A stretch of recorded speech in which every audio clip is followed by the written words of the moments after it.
Hello and welcome to our webinar Online Parameter Estimation and Adaptive Control. My name is Arkady Turevsky. I will be facilitating today's webinar.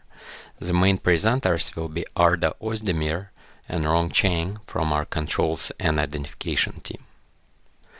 Let me start by jumping straight into the demonstration of Adaptive Controller to sort of motivate why we are talking about this.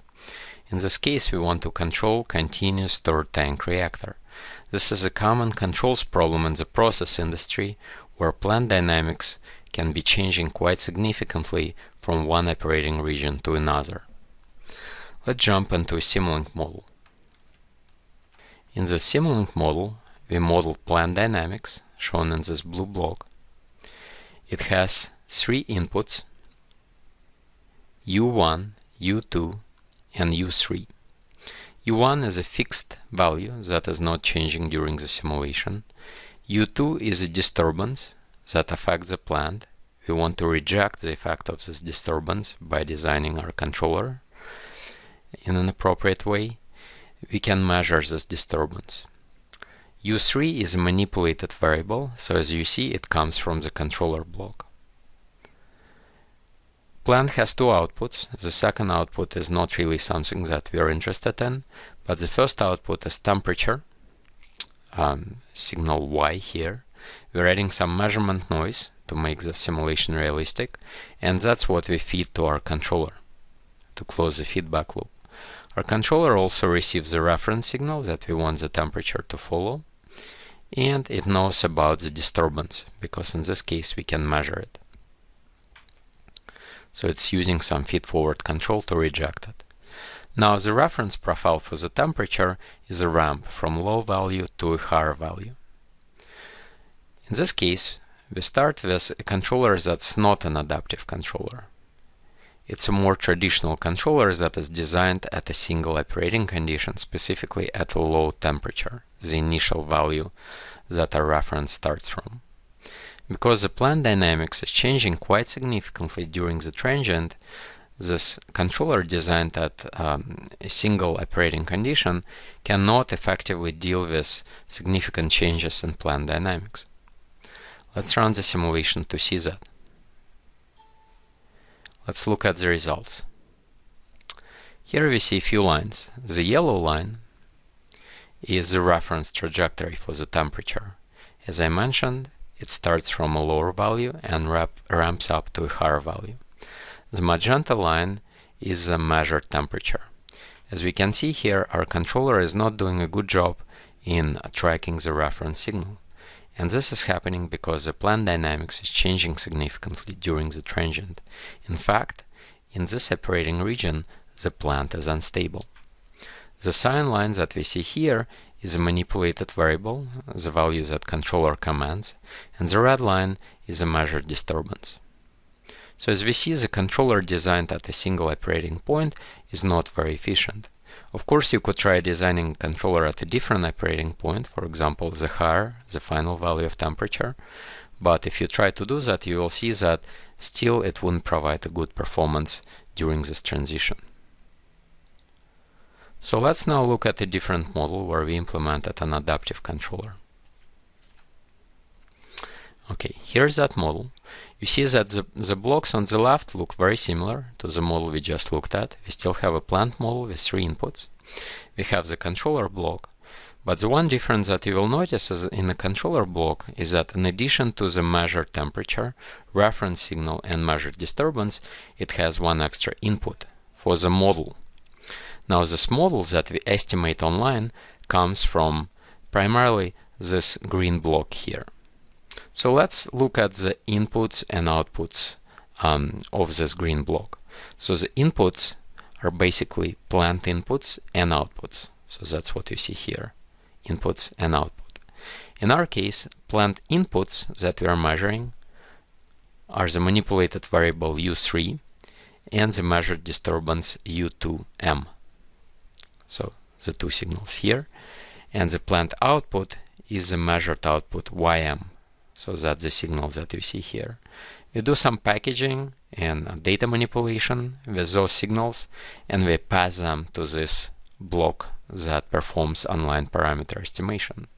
Using planned inputs and a planned output, in this case again 2 inputs and 1 output, this block comes up with parameters that describe how the dynamics of the plant is changing. We then do some additional manipulations with those parameters. Specifically, if you look here, we convert the parameters that come from the block that we saw at the previous view into a state space system. Okay, so that's what model type converter block does here. So we're estimating some parameters here, converting them into a state space system form, and that's the model that we feed to our controller. Now our controller is using this model that is changing at runtime to adjust controller behavior dynamically. So let's see how this works. We'll run the simulation. We'll look at the simulation results. Again, the yellow line as a reference trajectory is the same profile as in the previous model, but now the magenta line, which is the actual measured temperature, looks much better. So reference tracking is indeed much improved.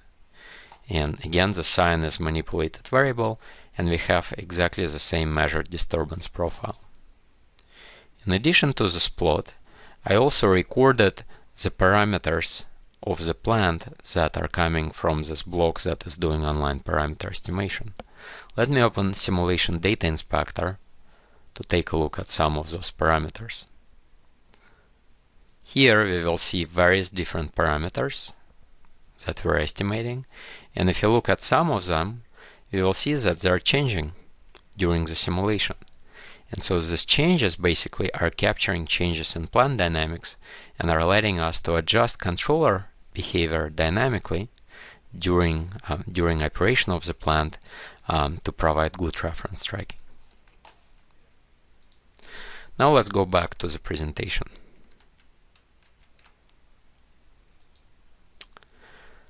Let's step back for a second and talk about what adaptive control is.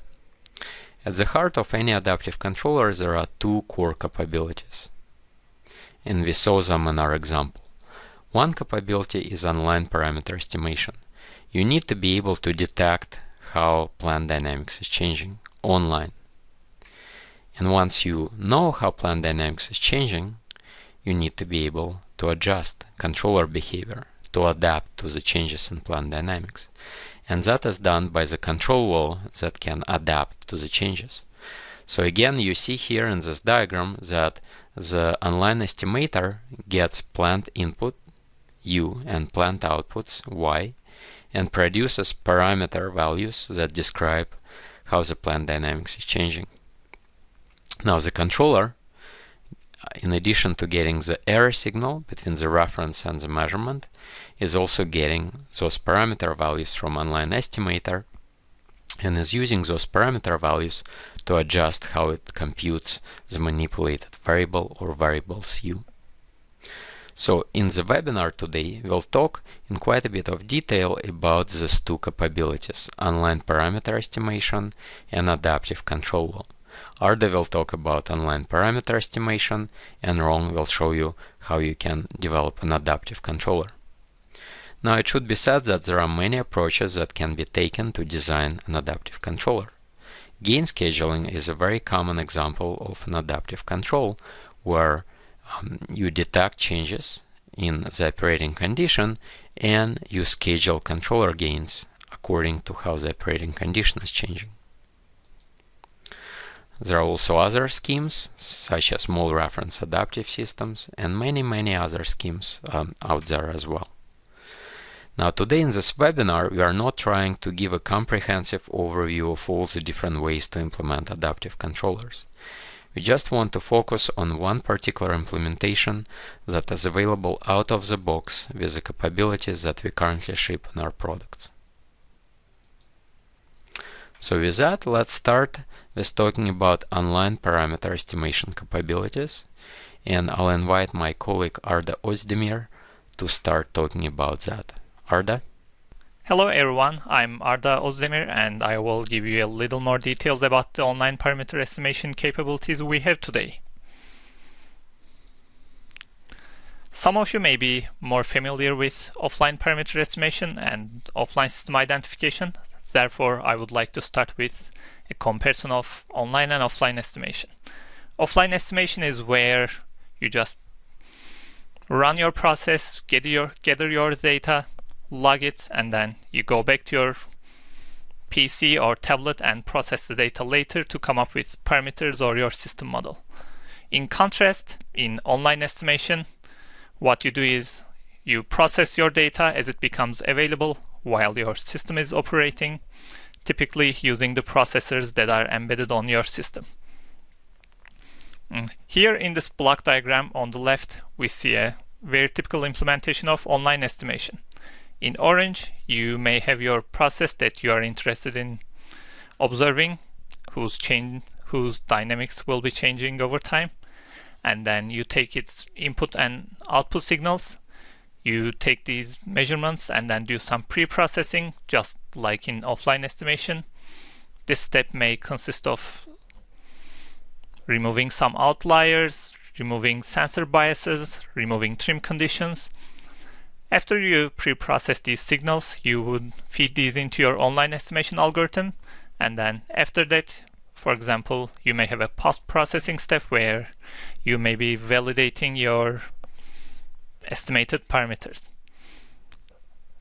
Most typical applications of online parameter estimation are adaptive control and fault detection.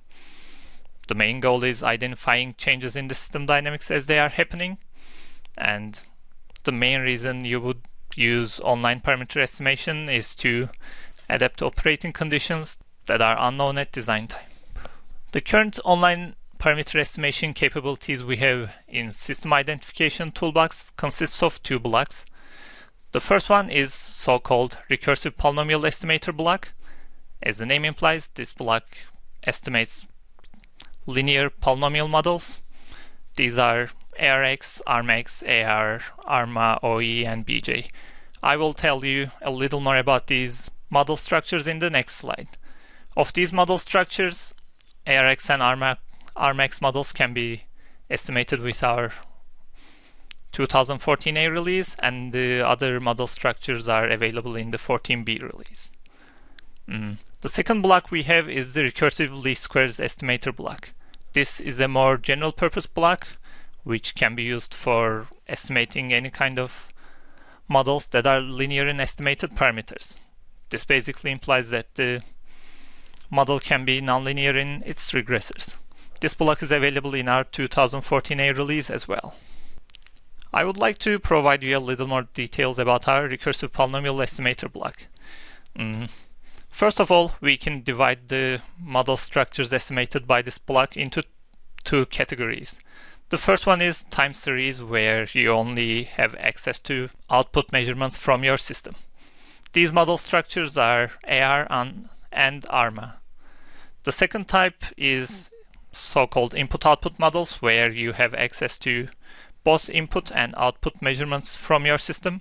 These are ARX, ARMX, output error, and Box-Jenkins.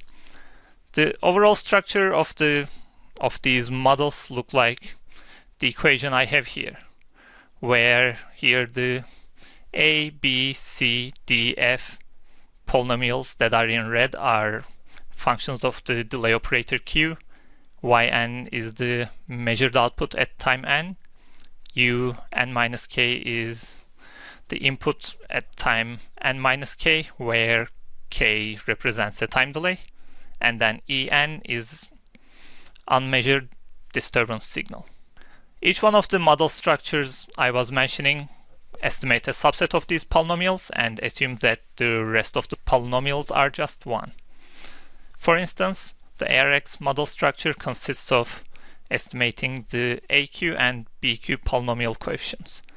If we look into the equation in detail, what we see here is that the current output Yn is a function of the past outputs Yn minus 1, Yn minus 2, multiplied by some coefficients A1 and A2 that we will be estimating in the block, in addition to past values of input signal U, again multiplied with some coefficients we will be estimating, plus a noise term.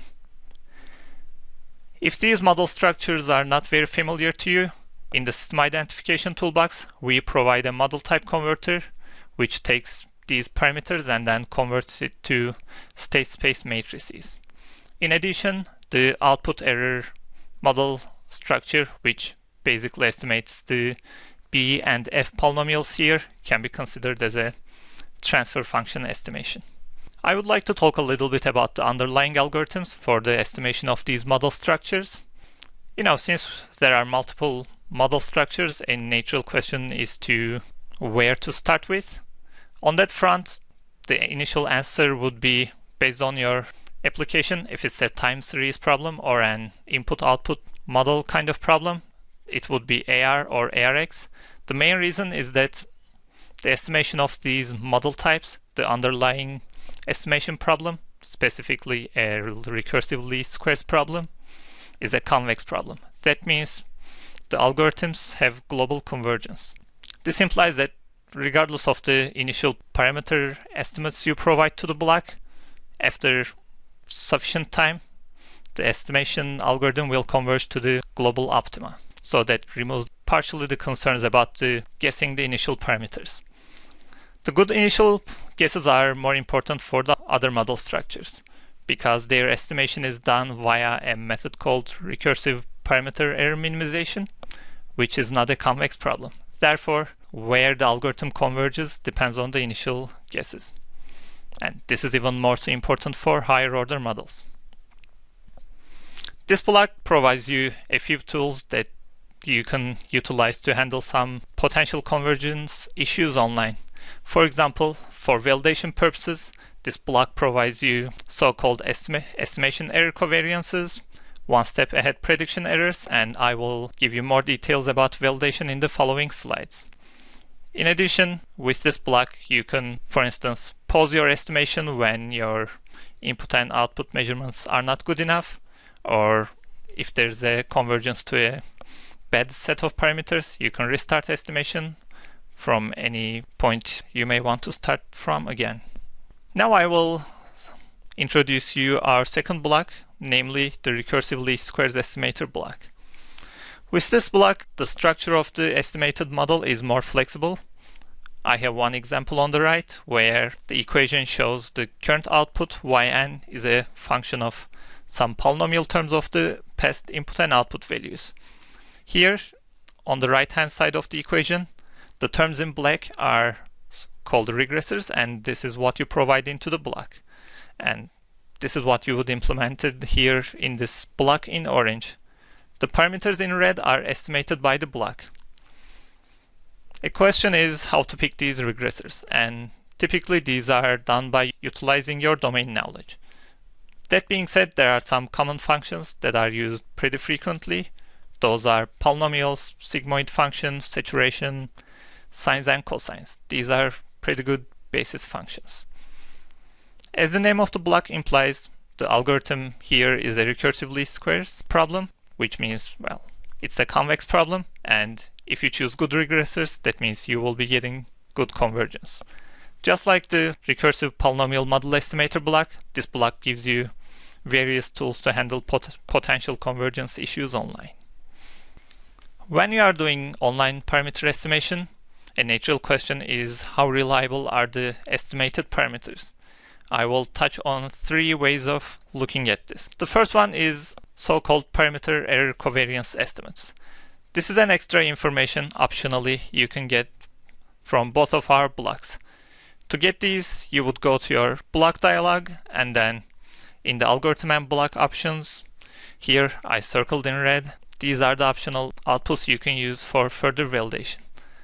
Once you check the output parameter error covariance matrix, you would be getting this information, which basically tells you how much the block trusts in the estimated parameters.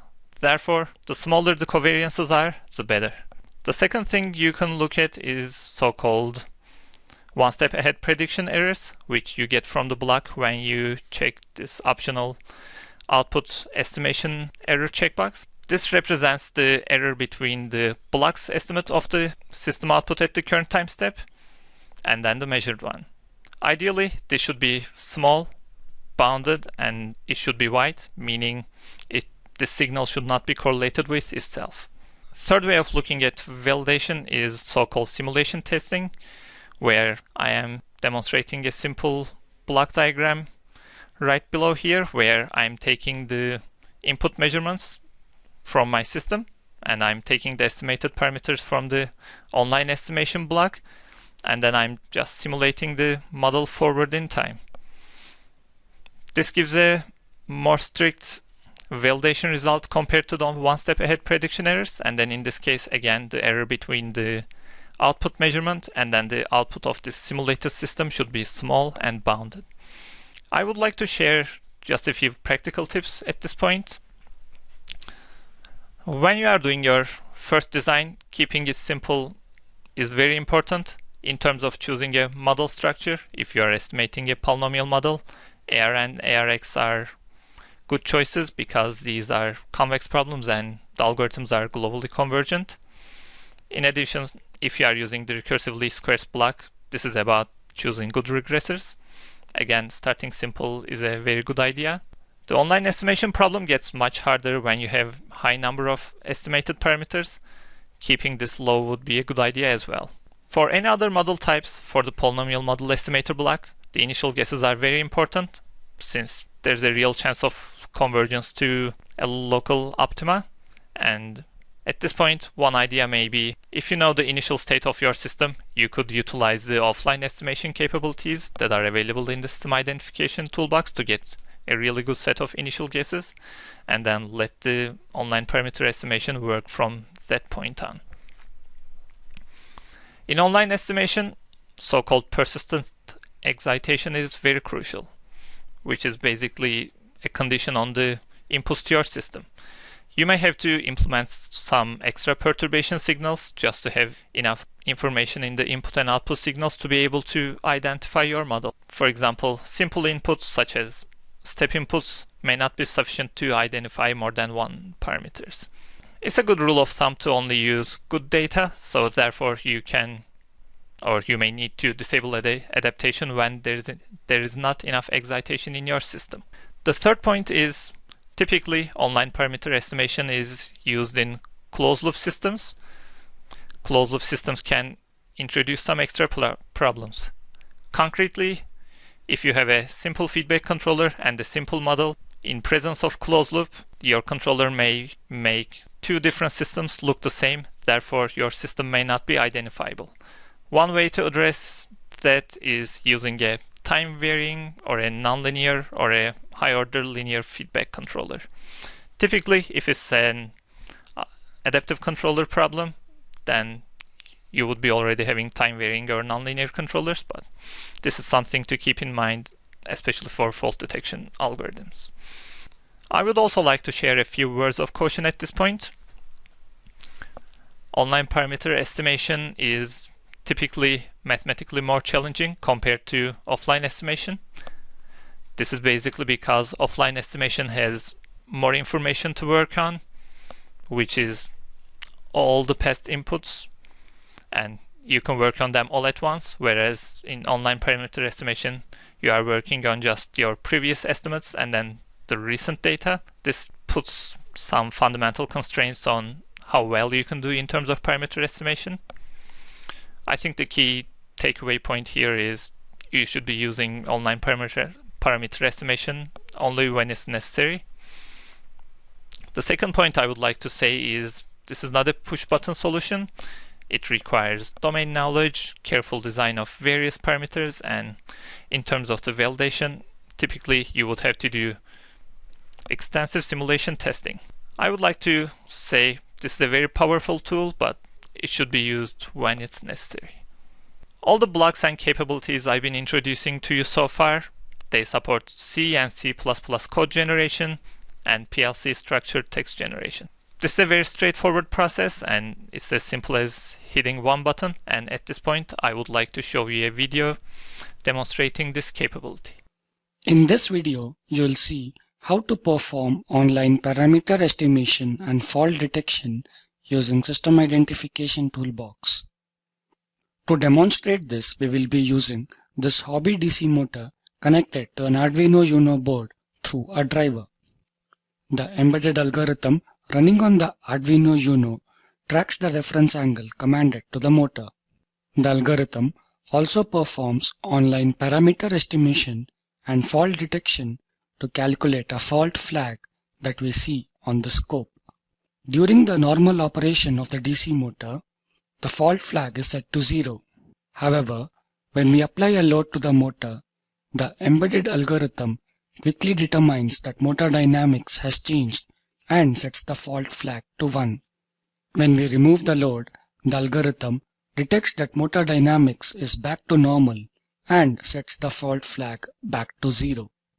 I will emphasize again that the online parameter estimation algorithm is running on the Arduino Uno board and is detecting changes in motor dynamics as they occur.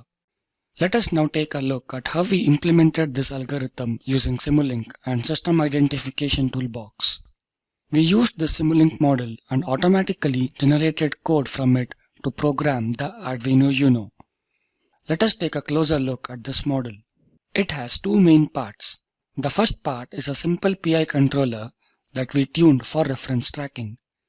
The PI controller takes the angle tracking error and generates voltage commands for the DC motor. The angle reference signal is small enough to keep the DC motor within its linear operating conditions. The second part of the model is the online parameter estimation and fault detection algorithm. We provide the voltage command to the motor and the measured motor angle as inputs to the recursive polynomial model estimator block, which is present in the System Identification Toolbox.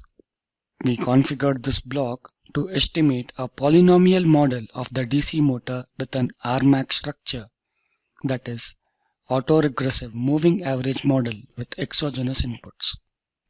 We also added the error port and the enable port by selecting the appropriate options in this block. We used the enable port to perform online parameter estimation for the first 10 seconds of the experiment. This enables the estimated model parameters to converge to steady-state values. After 10 seconds, we disable online parameter estimation and the block holds the estimated parameter values constant. This will help us detect changes in motor dynamics. The error port outputs the one-step ahead prediction error, that is, the difference between the measured motor angle at the current time and its estimate from the block.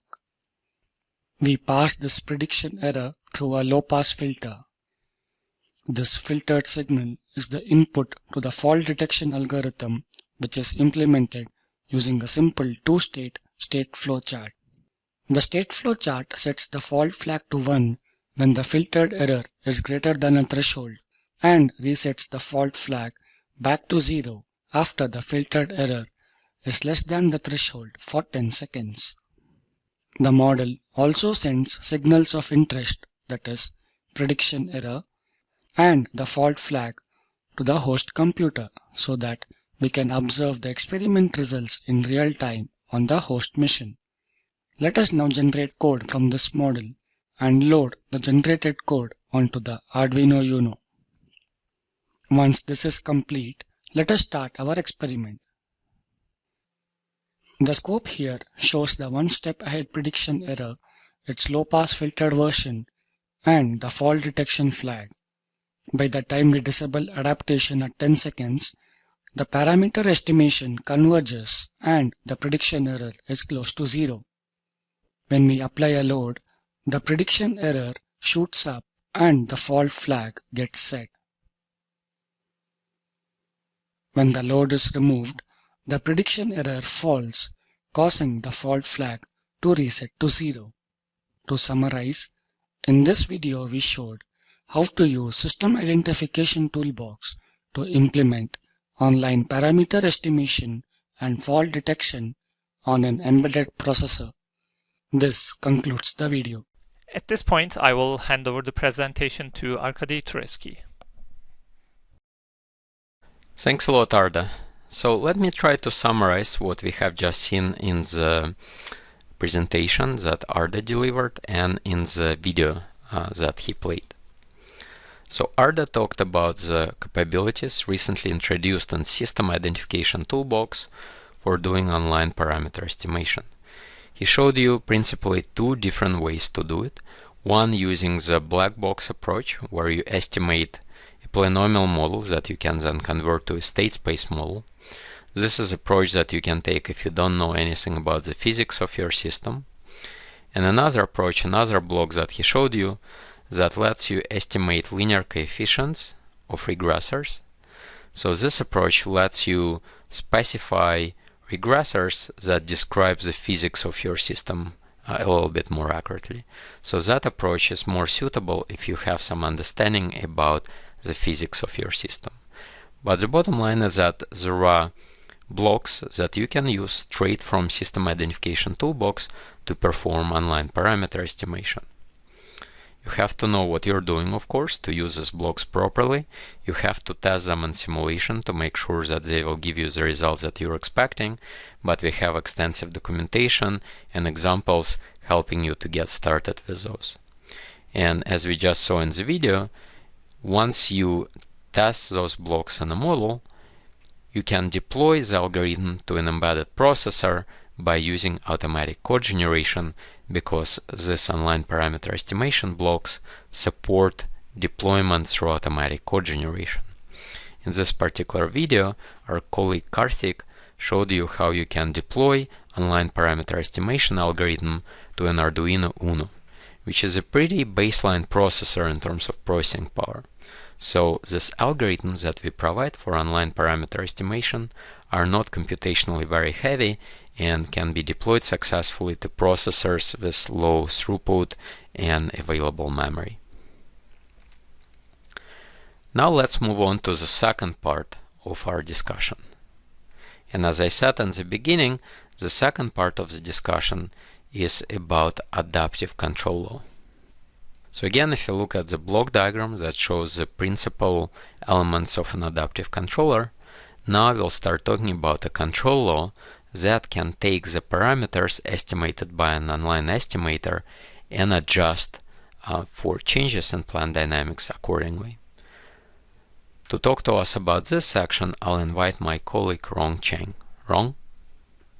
Thanks, Akadi.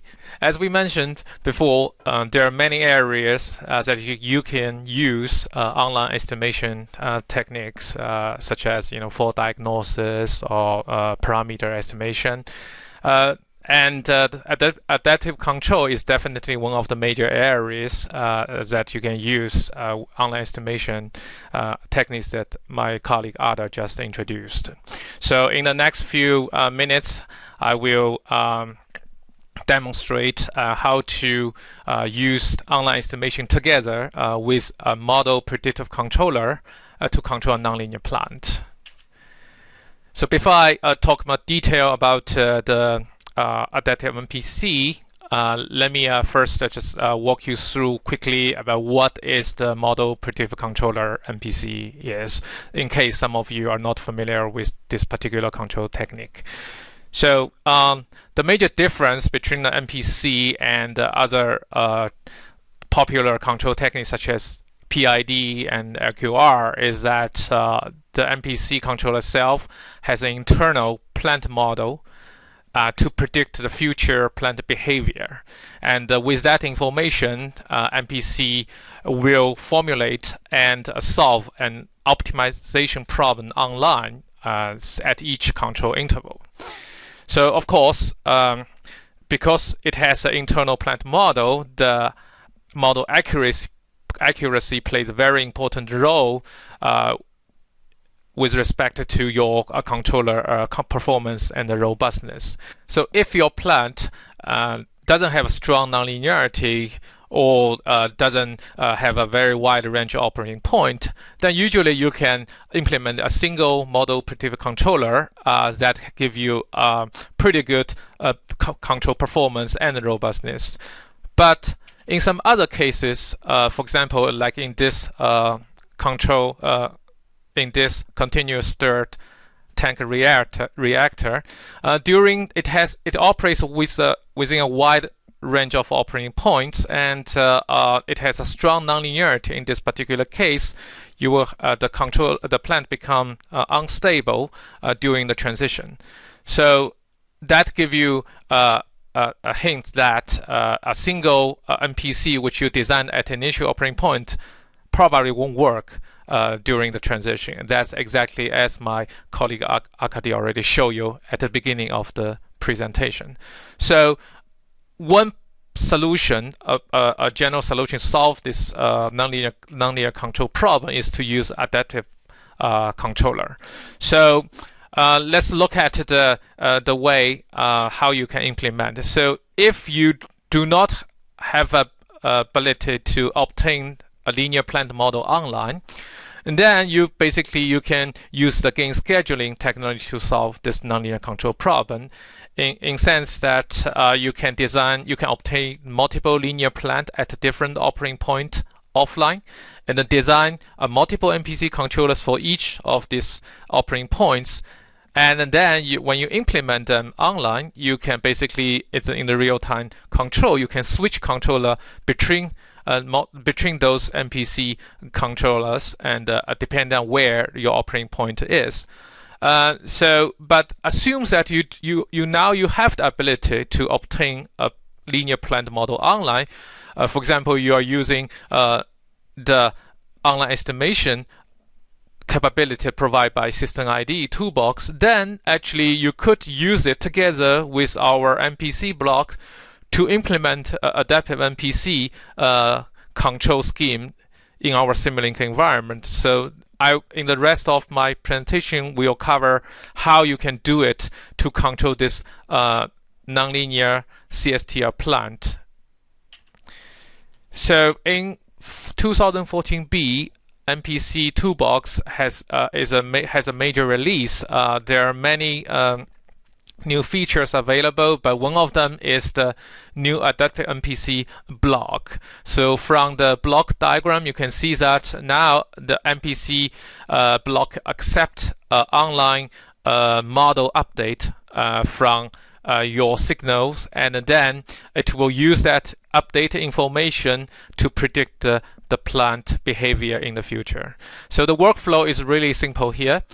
You can basically design an initial MPC controller offline, and then you put it into adaptive MPC.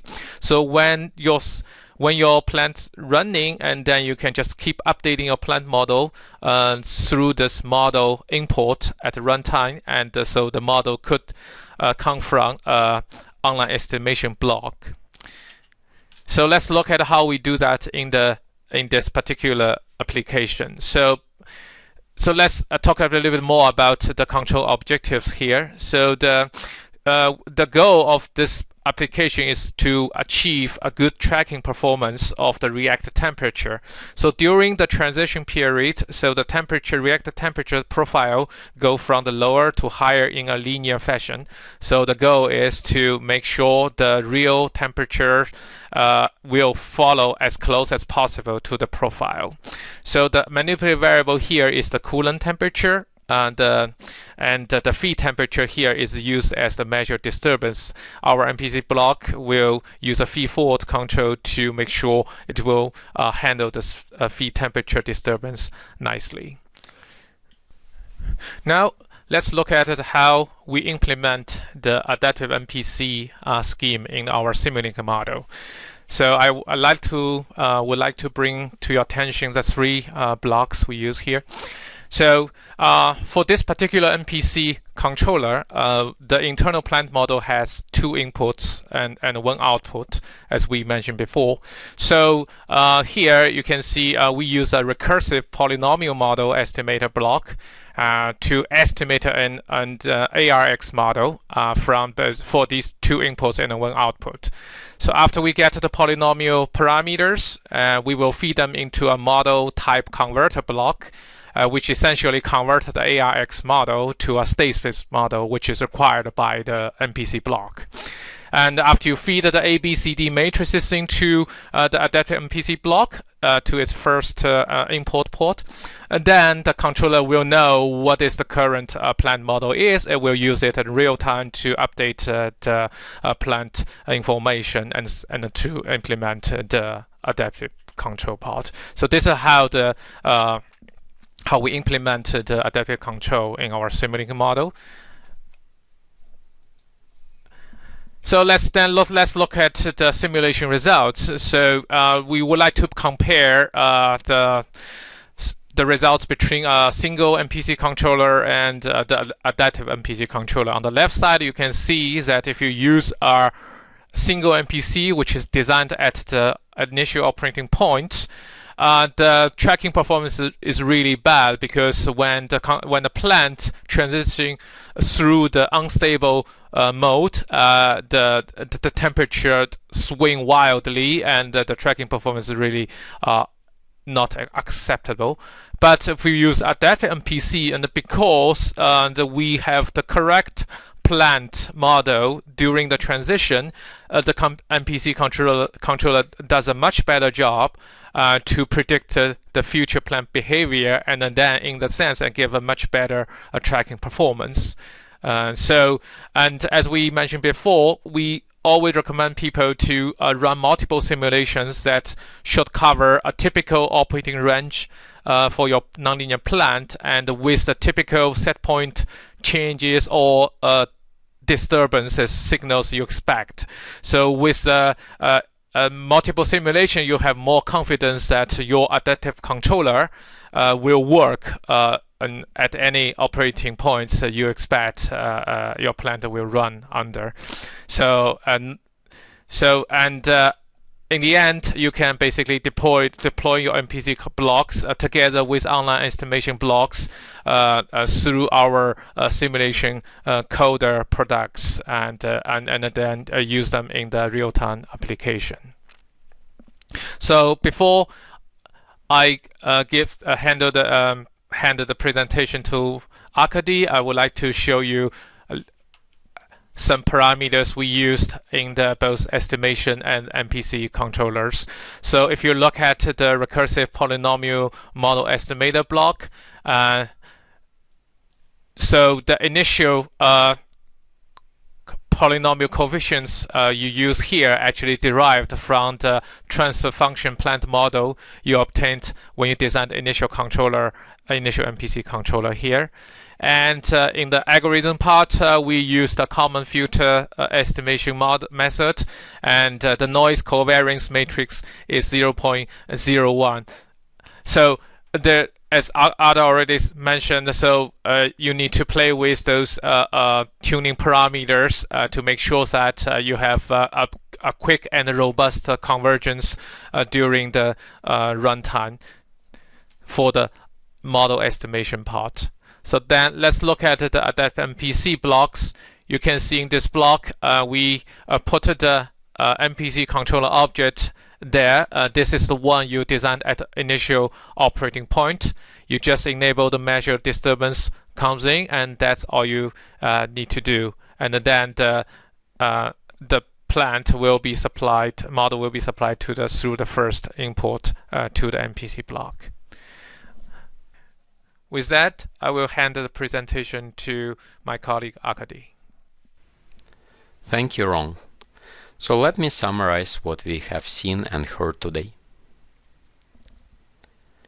We showed you capabilities currently shipping in our products, System Identification Toolbox and Model Predictive Control Toolbox for designing, simulating, and implementing adaptive controllers. We provide online parameter estimation capabilities in System Identification Toolbox that let you estimate model parameters online using either black box approach or an approach where you know a little bit more about systems physics. You can use these capabilities for adaptive control or for online fault detection. We provide an out-of-the-box adaptive MPC controller block in Model Predictive Control Toolbox. You can take parameters plant parameters estimated using online parameter estimation capabilities in System Identification Toolbox and supply them to an adaptive MPC controller. This lets you estimate plant parameters as plant dynamics is changing and adjust controller behavior dynamically during runtime to account for the changes in plant dynamics. We have more information and examples on product pages, so I encourage you to visit System Identification Toolbox page and Model Predictive Control Toolbox page to learn more. As was mentioned multiple times, this approach requires thorough validation by running a lot of simulations and testing all possible scenarios through simulation. But both blocks for online parameter estimation and the block for adaptive MPC controller support implementation using automatic code generation, so you can implement adaptive control algorithms on your embedded microprocessor. We hope that you found this webinar interesting. Thank you very much for attending this webinar.